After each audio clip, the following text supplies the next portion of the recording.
오늘 이런 저라도 괜찮겠습니까? 라는 제목으로 주님의 귀한 말씀 나누기를 원합니다. 영화 테넷이라는 영화가 있습니다. 여러분 보셨습니까? 테넷이라는 영화를 보면 그 두 가지 이론이 싸우는데요. 첫 번째는 모든 과거, 현재, 미래가 결정되어 있다는 결정론입니다. 그리고 또 두 번째는 과거, 현재, 미래는 우리의 자유의지로 풀어나가는 것이다 라는 자유의지론이 있습니다. 결정론대로라면 우리는 어떤 노력을 할 필요도 없이 정해진 대로만 흘러가면 되거든요. 근데 또 자유의지가 있기 때문에 그 결정된 듯한 미래를 이루는 것도 결국 우리의 선택과 우리의 노력이 개입이 돼야 한다는 심오한 내용입니다. 그 내용은 굉장히 단순한 듯 하면서 이해하기가 어렵더라고요. 그러면 예수님께서는요, 과거, 현재, 미래에 대해서 전부 다 알고 계실까요? 예수님께서는 모든 것을 결정하시고 우리는 그 결정된 대로 따라가기만 하면 되는 존재일까요? 영적인 시각으로는 그렇게 틀린 말이 아닐 것입니다. 근데 우리가 쉽사리 이거에 대해서 맞나? 맞는 것 같은데 대답하기 어려운 이유는 우리가 주님이 하시는 일을 처음부터 끝까지 전부 다 알 수가 없기 때문입니다. 전도서에서도 하나님께서 우리 인간에게 과거와 현재를 지각하는 능력은 주셨지만 하나님이 하시는 모든 일을 알 수는 없다 하셨어요. 오늘 누가복음 22장 34절에 보시면 하나님께서 우리가 실수할 것을 알면서도 그 상황을 허락하시는 모습이 나와 있습니다. 34절에 보면 이르시되 베드로야 내가 내게 말하노니 오늘 다 굴기 전에 네가 3번 나를 모른다고 부인하리라 하시니라. 이를 통해 깨달을 수 있는 것은 우리가 넘어지고 싶지 않더라도, 우리 실수하고 싶지 않더라도 우리가 넘어지는 환경이 있다는 거예요. 그리고 두 번째, 누가복음 22장 1절에 시몬아 시몬아 보라 사탄이 너희를 밀가부르듯 하려고 요구하였으나. 여기서 또 깨달을 수 있는 것은 사단의 공격 또한, 사단이 우리를 넘어뜨리려는 시도 또한 하나님의 울타리, 하나님의 허가 안에서만 이루어질 수 있다는 거예요. 사단이 우리를 공격하는 것도 결국 그들이 마음대로 선을 넘어서 하나님의 주권을 좌지우지할 수 없다는 거예요. 그러니까 우리는 어떤 고난을 겪고 있어도, 어떤 어려움을 겪고 있어도 하나님께서 이 시련을 허락하셨다는, 우리에게 감당하지 못할 시험을 우리에게 주지 않으셨다는 것을 우리는 깨달을 수가 있습니다. 하나님의 세계에서는 결코 우연이 없습니다. 우리가 지금 살아가는 모든 과정이 하나님의 섭리 안에서 우리의 실수조차도, 우리 고난조차도, 우리 어려움조차도 모두 주님의 손 안에서는 우연이 아닌 거예요. 하나님의 회전하시는 그림자도 없으시고 하나님이 던진 주사위에는 실패가 없는 거예요. 하나님은 항상 주사위를 던지면 6이 나와요. 우리가 던지는 주사위는 운이지만 하나님 앞에서 항상 필연이에요. 그렇습니다. 그렇다면 주님이 우리에게 미리 넘어질 걸 알려주셨는데도 미리 실수할 것을 알려주시면 그럼 우리가 대처할 수 있겠죠. 그럼 앞으로 어떤 일이 일어날지 주님께서 알려주시면 우리가 그거에 대응할 수 있겠죠. 전혀 그렇지 않습니다. 예수님께서 베드로에게 3번 네가 나를 오늘 모른다고 하리라 한 역사가, 예언이, 예지가 그대로 이루어지는 것을 볼 수가 있습니다. 그러면 예수님이 예언한 대로 우리 무조건 가는 것인가요? 이게 좀 어렵습니다. 만약 제가 내일 순대국밥을 먹기로 하나님이 예지하셨습니다. 그럼 제가 내일 순대국밥을 먹겠죠. 근데 이걸 반대로 생각해보면 제가 내일 순대국밥을 먹지 않기로 결정했습니다. 그러면 주님께서 제가 순대국밥을 먹지 않을 것으로 아신다는 것이죠. 이미 우리가 어떤 일을 하게 될지 주님께서는 알고 계시지만 그 선택의 주체는 누구예요? 결국 내 자유의지의 선택이에요. 내가 그걸 먹지 않으면 주님께서 먹지 않겠구나라고 알고 계시는 거예요. 하나님의 입장에서는 과거와 현재와 미래가 동일하기 때문이에요. 과거에부터 현재, 미래가 이렇게 일직선으로 가는 것이 아니라 그 모든 것을 동화책을 펼쳐놓고 보듯이 모든 걸 조망하고 계시고 시간과 공간의 제약에서 이미 초월하고 계신 것입니다. 그렇다면 주님께서 우리에게 왜 힘든 일을 허락하실까? 이것이 의문이 듭니다. 왜 내가 실수하는 것을 내버려 두실까? 왜 내가 넘어지고 잘못하는 것을 주님 막아주시지 않았을까? 제자들이 이렇게 넘어질 줄 알았으면 주님 막아주셔야죠. 주님께서 미리 알려주셨으면 그렇게 하지 못하도록 조치를 취해 주셨어야죠. 왜 배신하게 하시고 왜 베드로는 3번이나 예수님을 저주하면서 모른다고 하시고 그 상황을 허락하시는 것입니까? 도종환 시인이라는 시인이 있습니다. 여러분들이 아실지 모르겠습니다. 이 시인이 흔들리며 피는 꽃이라는 시가 있습니다. 흔들리지 않고 피는 꽃이 어디 있으랴.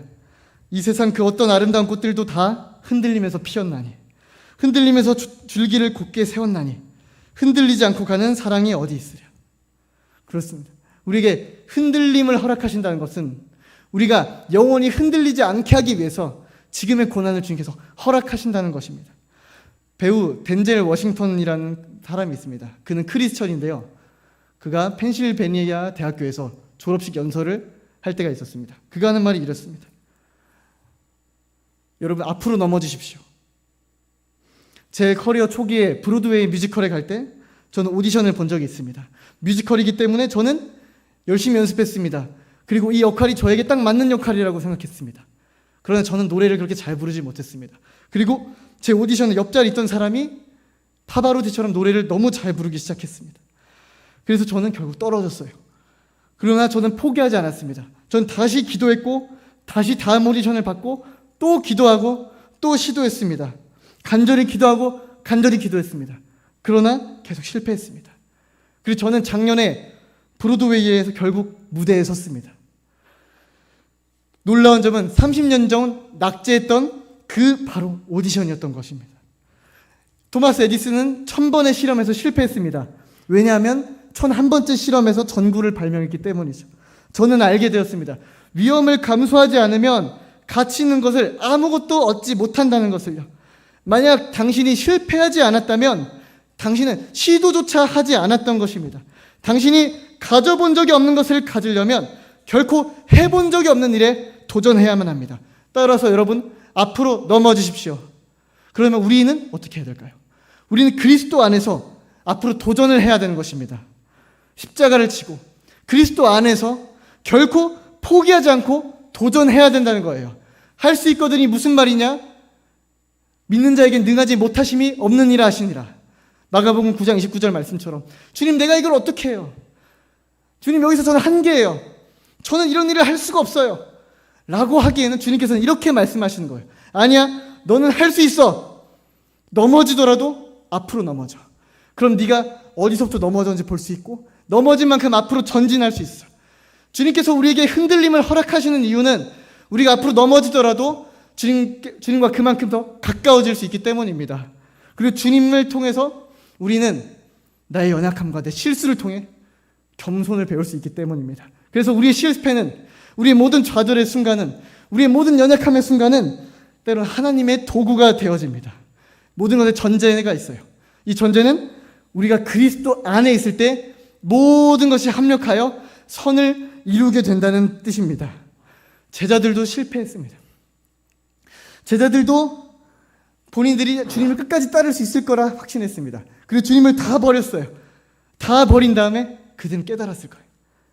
나는 예수님을 버리고 도망갈 수 있는 사람이구나. 나는 예수님을 모른다고 3번이나 저주하면서 욕할 수 있는 사람이구나. 사실 나는 진실하지도 딱히 충성되지도 않는 존재고 언제든지 넘어질 수가 있는 존재였구나. 그들은 로마를 지배하는 이스라엘이라는 그들의 왕국을 꿈꿔왔습니다. 그러나 그 왕국이 무너지는 동시에 그 위에 이스라엘, 로마 그 전체, 세계 전체를 구원할 수 있는 하나님의 나라, 예수 그리스도의 몸된 교회가 세워지기 시작했습니다. 따라서 우리의 왕국이 넘어지는 것은 은혜입니다. 내 왕국이 무너져야만, 우리의 모래성 왕국이 무너져야만 그 앞에 보이는 하나님의 영원한 시온성 나라 왕국이 보이기 때문입니다. 따라서 여러분, 사랑하는 여러분, 우리 안에 있는 모래성, 우리의 야망, 우리의 어떤 그 계획이 무너지고 그 위에 하나님의 시온성, 하나님의 영원한 나라가 세워지게 되길 진심으로 축복합니다. 해가 뜨기 직전이 가장 어둡다는 말이 있습니다. 그리고 봄이 오기 직전 겨울이 가장 춥습니다. 예수님이 십자가에 달리시기 직전 그 6월절이 사단들의 역사가 가장 득세했습니다. 가룟 유다의 속에 사단이 들어가기 시작했고요. 베드로에게 밀을 까부르듯 하려고 주님께 요구하기 시작했어요. 그리고 나머지 제자들도 모두 그들 공격하려고 사단이 진을 둘러쳤습니다. 그리고 예수님은 병사들에게 붙잡혀서 심판, 재판을 받으러 가게 됐습니다. 이 영적인 공격과 영적인 방해가 예수님의 부활의 때에 직전, 십자가에 달리시기 직전에 가장 창궐한다는 것입니다. 그렇다는 것은 부활의 영광을 보기 전에 우린 반드시 고난의 순간에 들어가야만 의미합니다. 여러분, 세상에서 가장 큰 산이 어디인가요? 가장 높은 산이 어디 있죠? 에베레스트. 맞습니다. 그럼 그 산의 높이가 얼마나 되죠? 몰라요. 저도 사실 정확히 모릅니다. 8,800 정도라고 해요. 좀 더 낮아졌을 수도 있다고 인터넷에 나온 건 8,848m인데 꽤 높잖아요. 거기까지 올라가려면 많이 힘들겠죠. 올라갈 전 생각도 없어요. 아직 8,000m까지 올라가는 거는 생각보다 비교도 쉽다고 하더라고요. 그거는 그렇게 어렵지 않대요. 근데 문제는 나머지 8,800 1km도 안 되는 800m를 올라가는데 거기가 데스존이라고 불린다고 합니다. 왜 데스존이냐면 산소의 농도가 매우 희박해서 빨대로 숨을 쉬는 것처럼 숨을 쉬기가 어렵대요. 그리고 길이 갈수록 좁아집니다. 길이 좁아지기 때문에 그 산에 올라갈 때 앞사람의 뒤만 쳐다봐야 돼요. 그리고 뒷사람은 내 뒤를 쳐다봅니다. 그럼 여기서 딱 막혀 있으면 좌로 우로 빠질 수가 없어요. 딱 병목 현상이 일어나서 거기 고립될 수밖에 없는 거예요. 그래서 그 800m를 올라가는데 15시간, 16시간이 걸린대요. 강풍이 불고요. 기온은 마이너스 30도예요. 심각한 추위와 심각한 공포감 속에서 숨이 쉬어지지 않는 공간에서 800m를 10시간 넘게 올라가는 거예요. 굉장한 극한의 난이도입니다. 정상에 오르기 직전이 가장 한계의 순간에 봉착하게 되는 순간입니다. 우리의 믿음이 그렇습니다. 우리는 정상에 도달하기 직전에 영적 임계점에 도달하게 됩니다. 이 세상에 성공하는 사람들도 성공하기 직전에 가장 깊은 어둠의 터널을 돌입한다고 합니다. 이 영적 임계점, 여러분 지금 혹시 믿음의 바닥을 찍고 계신 분이 계십니까? 내가 여기서 더 무너질 수 있을까? 내가 여기서 더 망할 수 있을까? 하는 그런 순간에 있는 분이 계세요? 아니면 우울의 바다에 빠진 것에 모자라 침몰하고 계신 분이 계십니까? 아니면 이게 하나님 뜻이 맞나? 이게 하나님의 진리가 맞나? 하는 그 불안과 혼란의 늪에 발목에서 이제 무릎까지 빠지고 계신 분이 계십니까? 그러면 너무 괴롭고 불안하고 우울하고 그 침체되고 무기력한 순간 속에서 우리는 길을 잃게 됩니다. 주님을 찾지만 쉽게 찾아지지가 않습니다. 주님이 우리를 버리신 것만 같고 침묵하시는 것 같습니다. 하지만 이 영적 임계점에 도달했을 때야말로 하나님께서 우리의 믿음을 정확히 측정하는 시간이 됩니다. 그때 우리의 믿음에 대한 테스트가 정확하게 하나님 앞에 측정되는 시간인 것입니다. 그래서 그 당시에 우리의 훈련은 근육이 찢어지는 고통이 들 수가 있습니다. 그리고 지쳐서 쓰러질 것 같은 숨이 쉬어지지가 않는 그런 통증을 받을 때가 있습니다. 그러나 여기서 운동의 원리가 있죠. 여러분 한번 운동을 해보신 적 있나요? 여기서도 남자분들이 좀 계신데요. 이렇게 막 땡기는 운동이 있잖아요. 팔굽혀 펴기도 있고 윗몸 일으키기도 있고 헬스장 가면 이렇게 땡기는 운동들이 있습니다. 이걸 하다 보면 뭐 하나, 둘, 셋, 넷, 다섯 하다가 여섯, 일곱부터 슬슬 되지 않아요. 일곱 안 돼요. 여덟 하다가 아홉쯤에서 겨우 하나 하고 마지막에 열이 안 됩니다. 열이 안 돼요. 근데 이때 누가 뒤에서 나를 도와줘서 한 번을 땡기게 해주던가 무게를 낮춰서 한 번을 땡기게 되면 그때야말로 근육이 성장할 때예요. 그때 근육이 커지고 강력해지더라고요. 마찬가지로 제자들도 밤새도록 그물을 던졌습니다. 지칠 대로 지쳤어요. 그물을 던지고 노력하고 1시간, 2시간, 3시간 그들이 모든 힘을 써서 고기를 잡으려 했어요. 그러나 한 마리도 잡히지 않았습니다. 그럼 이제는 한계예요. 지칠 대로 지쳤습니다. 이젠 더 이상 고기를 잡을 능력이 없습니다. 이제 돌아가야 돼요. 다 마무리하고 끝내야 돼요. 그때 예수님이 오른쪽에 그물을 던지라는 말씀에 순종할 때 그때 기적이 일어나고 그때 153마리의 물고기가 잡히게 됩니다. 따라서 우리도 이 영적 임계점에 도달했을 때요, 영적 한계에 도달했을 때요, 이때 주님께서 주시는 한 말씀에 순종하는 것이 우리의 운명을 달리하고 우리의 진급을 달리하고 하나님 앞에 우리가 인정받는 계기가 된다는 거예요. 그래서 이게 더 이상 한계가 왔어요. 주님 더 이상 저 사람 용서가 안 돼요. 더 이상 저 사람만큼 용서할 수 없어요. 그때 용서한 자는 하나님의 영광을 보게 됩니다. 주님, 우울증, 대인기피증, 무기력증 한계예요. 더 이상 버틸 수가 없어요. 더 이상 하루를 살아가는 게 도전이 돼요. 무너질 것만 같아요. 할 때 그때 주님께 나아가 기도하는 사람은 주님의 영광을 보게 되는 것입니다. 이런 어려움 난 감당할 수 없어요. 주님, 나한테 어떻게 이런 어려움을 주세요? 나 이런 거 못하는 거 아시잖아요. 주님, 나 여기서 해결 못 보잖아요. 날 버리시는 겁니까? 감당할 만한 시험을 주셔야죠. 이르시되 하나님께서는 그 사람이 감당하지 못할 시험을 허락하지 아니하시느니라. 그때 그 한계 순간에 하나님께 기도하면, 그때 한 번 순종하면, 그때 기어이 용서하면, 그때 기어이 자신의 자존심을 내려놓으면, 그때 한 번 자신의 혈기를 내려놓으면 그때 하나님의 영광을 보게 될 줄로 믿습니다. 요한복음 11장 40절, 예수께서 이르시되 내 말이 내가 믿으면 하나님의 영광을 보리라 하지 아니하셨느냐 하시니. 나사로가 부활하기 직전이에요. 불가능성이에요. 3일이나 썩어서 이제 시체에 냄새가 날 거예요. 불가능해요. 끝까지 왔어요. 근데 그 불가능성을 바꾸는 방법은 오직 믿음입니다. 믿음은 원인이 아니라 결과입니다. 믿음은 사건의 앞에 있지 않고 사건의 뒤에 있습니다. 따라서 어떤 사건이 펼쳐졌을 때 그거에 대한 반응이 우리의 믿음입니다. 반응이 우리의 믿음이에요. 그래서 하나님께서 어떤 일을 우리에게 명령하셨을 때, 우리에게 어떤 길을 인도하셨을 때 우리의 뜻과 다를 수 있습니다. 근데 그 뜻을 반대로 가면 우린 더 힘들어질 거예요. 더 흔들리고 더 곤란해질 겁니다. 하지만 하나님이 뜻하신 바대로 우리가 거기로 방향을 옮기면 그때 비로소 편안해집니다. 그때 비로소 흔들림이 없이 안전해집니다. 우리의 하나님의 뜻에 대한 우리의 반응, 그것을 주님께서 보는 거세요.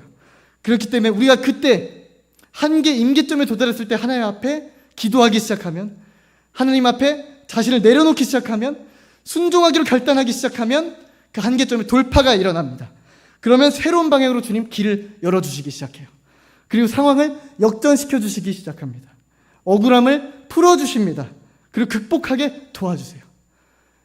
뿔이 높아지지 않았던 분들이, 침체된 분들이, 우울하고 억울했던 분들이 더 이상 돌파가 없고 터널을 걷는 것처럼 눈앞이 캄캄했던 분들이 한순간에 주님의 역전을 경험하게 되는 것입니다. 오늘 이 밤 여러분의 막힌 터널 가운데, 여러분의 지금 응축돼 있고 움츠러든 영적인 침체 속에서 모든 막힌 것이 뚫리고 돌파가 일어나는 주님의 역전의 부활의 기적이 일어나게 되기를 축복합니다. 여러분에게 소망의 눈이 떠지고 믿음의 눈이 떠질 때요, 이때 주님께서 이 일을 모두 계획하셨구나를 알게 됩니다. 아, 이 일을 허락하신 것이 하나님의 섭리 가운데 있구나. 나의 잘못 때문인 줄 알았는데 물론 잘못 때문입니다. 나의 실수인 줄 알았는데 물론 실수입니다. 그러나 이 잘못과 실수를 통해서 하나님께서 계획하신 바는 위대한 주님의 영광을 보게 하기 위함이었어요. 우리가 죽어짐을 통해, 우리가 망하는 것을 통해 주님의 영광을 받을 수가 있다는 것입니다. 베드로 또한 어떤 죽음으로 주님께 영광을 돌릴지 오늘 본문 이후의 말씀에서 나와 있습니다. 베드로가 원하지 않는 곳으로 띠를 띠긴대요. 사람들이 원하지 않는 곳에 베드로를 데리고 간대요. 그래서 띠를 띠고 십자가 형벌을 받는다는 거예요. 그렇다면 베드로의 죽음을 통해 하나님께서 다시 영광을 받으시는 거예요. 우리의 자아가, 우리의 마음에 있는 어떤 고집과 아집이, 우리 마음에 있는 어떤 혈기가, 내 계획, 내 뜻, 나만의 야망이 하나님 앞에 무너지고 죽어질 때, 우리가 내려놓아질 때, 그때가 주님께서 정말 영광을 받으시는 때라는 뜻입니다. 존 파이퍼 목사님이 이렇게 말씀하세요. 이를 기독교 희락주의라고 말해요. 빌립보서 1장에서 나온 말씀 중에 그 말씀 인용하면서 이렇게 말씀하세요. 하나님이 가장 영광 받으신 때는 우리가 그리스도 안에서 죽는 것과 망하는 것까지 기뻐할 때 주님 영광 받으신다. 왜 기뻐할 수 있습니까? 왜 죽는데 망하는데 이것을 기뻐할 수 있습니까? 하나님의 섭리가 가장 완전하시고 주님은 선한 목자 되셔서 나를 가장 아름다운 길로 푸른 초장으로 인도하여 줄 것을 믿기 때문이에요. 하나님의 섭리가 완벽하기 때문에 주님, 내가 지금 죽는 것 같습니다. 내가 지금 망해가는 것 같습니다. 그러나 하나님께서 이 사망의 음침한 골짜기를 건너게 하신 이유는 나에게 가장 좋은 것을 주기 위함인 줄을 믿습니다. 라는 고백이 있을 때 우리는 죽는 것에서, 망하는 것에서 기뻐할 수 있게 됩니다. 여러분, 그리스도 안에서 기뻐하게 되시길 축복합니다. 그리스도 예수의 평강이 너희 마음을 주장하게 하라. 너희는 이 평강을 위하여 부르심을 받았나니 너희는 또한 감사하는 자가 되라 하셨어요. 그리스도의 평강을 우리가 붙잡으라는 거예요. 그걸 놓치지 말라는 거예요. 그것을 사단에게 뺏기지 말라는 거예요. 그것이 우리가 해야 될 의무입니다. 주 안에서 기뻐하라. 바울 사도가 말씀하시기를 다시 한번 기뻐하십시오. 이것이 여러분에게 유익하고 안전합니다. 우울에 빠지셨다고요? 침체에 빠지셨다고요? 이거밖에 난 해결할 수 없어. 난 힘들 수밖에 없어. 라고 합리화하지 마세요. 타협하지 마세요. 그리고 오히려 그때 주님 이거 허락해 주심에 감사드립니다. 주님의 영광을 보게 되고 끝내 주님의 섭리를 보게 될 때 이 모든 걸 통해 주님께서 영광 받으실 줄 믿습니다라고 오늘 기도로 고백하시기를 축복합니다. 요한복음 12장 40절의 말씀입니다. 아까 예수께서 이르시되 내가 내 말이 믿으면 하나님의 영광을 보리라 하지 아니하셨느냐. 우리가 주님을 믿으면. 맹자가 또 했던 말이 있거든요. 맹자도 기독교는 아니지만 굉장히 만물에 하나님의 신성이 개입되어 있기 때문에 맹자도 중요한 것을 깨달은 것 같습니다. 하늘이 장차 큰 인물이 될 사람에게는 그 배를 굶주리게 하고 그의 뼈를 아프게 하여 그의 의지를 시험하느니 그가 장차 큰 일을 맡았을 때 그 기국과 역량을 시험하기 위함이다. 인생의 큰 시련을 만났거든 자신이 하늘의 선택을 받은 자가 아니지 되돌아보라. 다시 말씀드릴게요. 하늘이 장차 큰 인물이 될 사람에게는 그 배를 굶주리게 하고 그의 뼈를 아프게 하여 그의 의지를 시험하느니 그가 장차 큰 일을 맡았을 때 그 기국과 역량을 시험하기 위함이다. 인생의 큰 시련을 만났거든 자신이 하늘의 선택을 받은 자가 아닌지 되돌아보아라. 여러분, 하나님께서 부르시고 택한 자녀들입니다. 이 땅에 태어나게 하셨고요, 첫 번째로. 두 번째로 도리교회 엄선해서 뽑아 택하여 부르셨습니다. 이곳에 우연히 와 있는 사람은 아무도 없다 했고요. 하나님의 섭리에는 우연이 없고 하나님의 부르심과 은사에는 후회하심이 없으시다 하셨습니다. 하나님은 실수가 없으셨고 여러분께서 이 자리 예배당에 와 있는 것은 모두 하나님의 온전한 계획 안에 있음을 여러분 믿으시길 축복합니다. 그렇다면 여러분을 부르셨다면, 주님께서 여러분을 사랑하신다면, 주님께서 여러분에게 좋은 것을 맡기길 원하신다면 여러분에게 하나님은 큰 시련을 내려줄 수 있다는 거예요. 그래서 이 어려움이 왔던 것은 주님께서 나를 선택한 것이 아닌가 되돌아볼 수 있다는 거예요. 우리를 무엇으로 부르셨습니까? 주님께서 우리를 왕같은 제사장으로 부르셨습니다. 주님의 대리적 통치자로 부르셨습니다. 대리적 통치자는 어떤 개념이냐 하면 다윗은 이스라엘의 왕입니다. 그러나 이스라엘의 진정한 왕이 누구죠? 하나님이에요. 다윗은 하나님을 대리해서 통치하는 것이지 본인이 왕이 아닙니다. 우리도 마찬가지예요. 하나님께서 12제자를 파송하실 때 이렇게 말해요. 내가 이 땅에 다시 올 때 너희들에게 이스라엘의 12지파를 다스리는 권세를 너에게 나눠주겠다. 그렇다면 우리를 부르신 것도 지금은 훈련받고 있지만 영원의 관점에서 보면 하나님, 즉 예수 그리스도와 함께 이 세상을 함께 재판하고 통치하고 다스리는 주님의 대리적 통치자, 나기드라는 존재로 우리를 부르셨다는 사실입니다. 그렇다면 우리에게 주님께서 무엇을 주실까요? 주님과 함께 대리 통치자가 되게 하기 위해서 고난, 영성을 단련하기 위한 고난을 주신다는 것입니다. 누가복음 24장 26절에 그리스도가 이런 고난을 받고 자기의 영광에 들어가야 할 것이 아니냐 하시니, 엠마오로 가는 두 제자가 있을 때 예수님이 그들에게 십자가의 고난을 풀어서 해석해 주십니다. 예수님이 직접 해석해 주시기를 그리스도가 먼저 고난을 받고 그 다음에 자기의 영광에 들어가야 하지 않겠느냐 말씀하세요.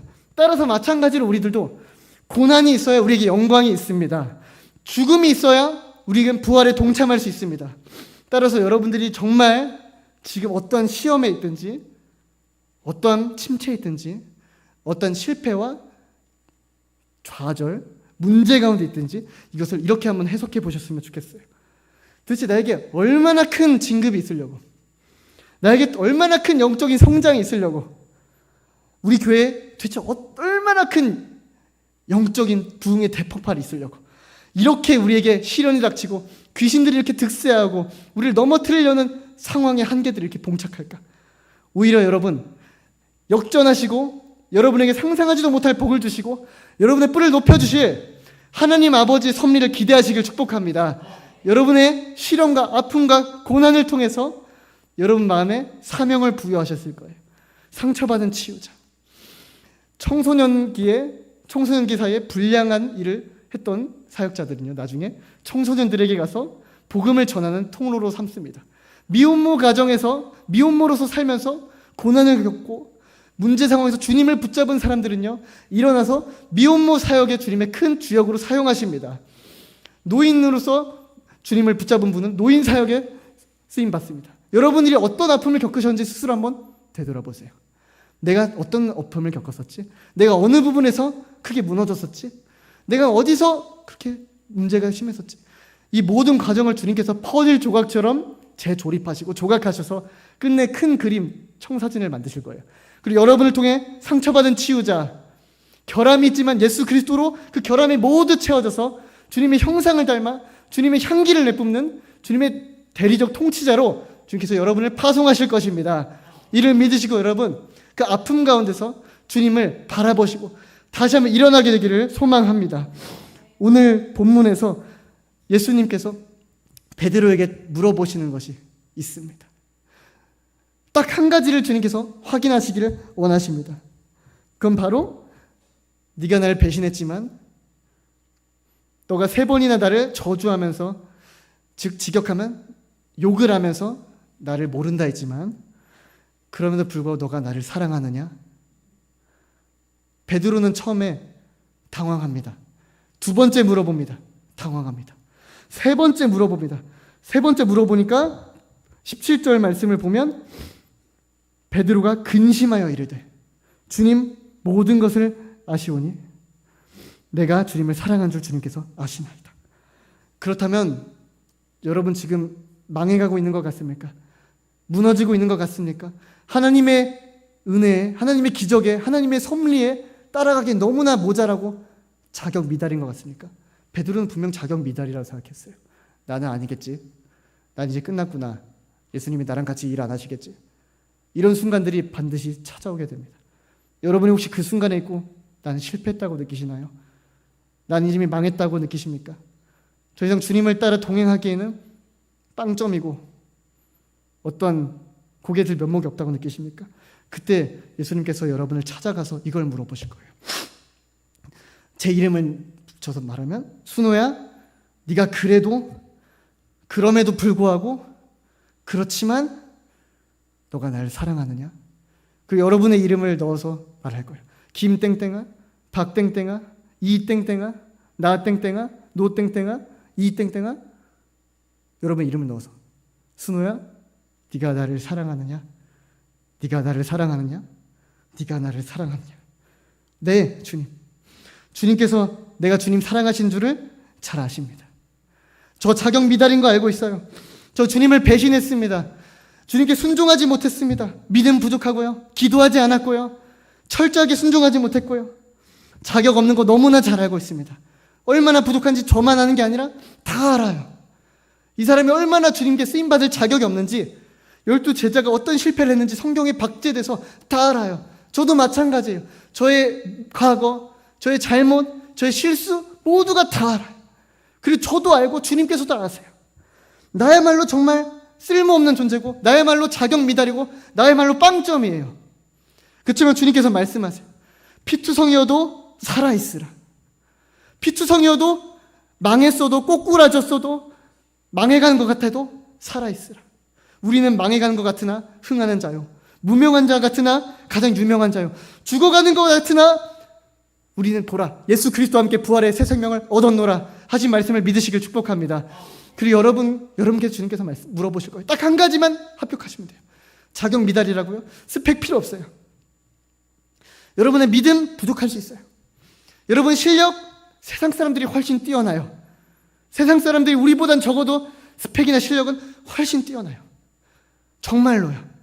그러면 주님께서 우리에게 자격증 따오라고 하거나 스펙을 키워오라 하거나 능력치를 길러오라 하거나 우리에게 순종을 7만 번 해오라고 하거나 지금 당장 그러실까요? 주님께서는요 한 가지를 물어보실 거예요.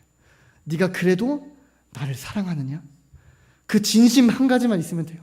여러분을 오늘 찾아오신 우리 주 예수 그리스도를 사랑하십니까? 그거 하나만 있으면 돼요. 주님께서 오늘 여러분에게 요구하시는 테스트는요, 네가 나를 사랑하느냐. 이게 첫 번째. 그 두 번째는 무엇이냐면 절대 믿음의 씨름을 포기하지 않으시길 바랍니다. 두 번째예요, 이게. 첫 번째는 주님을 사랑하는 거고요. 두 번째는 절대 포기하지 않은 거예요. 히브리서 10장 38절에 이런 말씀이 있어요. 나의 의인은 믿음으로 살 것이니 그가 뒤로 물러서면 내 마음이 그를 기뻐하지 아니하리라 하셨어요. 오직 의인은 무엇으로 산다고요? 믿음으로만 산다 하셨어요. 그가 뒤로 물러서면 주님께서 기뻐하지 않으신다 하셨어요. 슬퍼하시고 주님께서 그를 보시고 마음 찢어지고 같이 갈 수가 없으세요. 즉 예수님을 사랑하는 마음이 있다 하더라도 우리가 끝까지 견고하게 붙잡아야 될 것은 주님이 가신 십자가의 길, 주님이 나를 부인하고 자기 십자가를 지고 따라오라 하신 길을 결코 포기하지 않아야 한다는 것입니다. 이런 말이 있어요. 중요한 것은 꺾이지 않는 마음이래요. 어떤 사람이 그걸 말 바꿔서 얘기했어요. 중요한 것은 꺾였지만 그래도 가는 마음이에요. 이 믿음의 길, 신앙의 길, 특히 비전의 길을 가다 보면 여러분은 한 번쯤 반드시 꺾이는 일을 겪게 됩니다. 한 번 이상 여러분의 처음에 가진 초심과 의지가 꺾이게 되어 있어요. 처음엔 열정적이에요. 내 주님을 위해 모든 걸 드리리다. 열정을 드리리다. 순종하리라. 근데 그것이 1년, 2년, 10년 가다 보면 되바라져요. 꺾여져요. 성탄절에 했던 십자가의 길 연극에서 보였지만 십자가를 지고 가다 보면 반드시 넘어집니다. 사단이 우리를 넘어뜨리고 에베레스트 정상 800m 전처럼 찬바람이 불어오고 눈보라가 내려오고 사단이 와서 우리 십자가를 빼앗아가고 짓밟기 시작해요.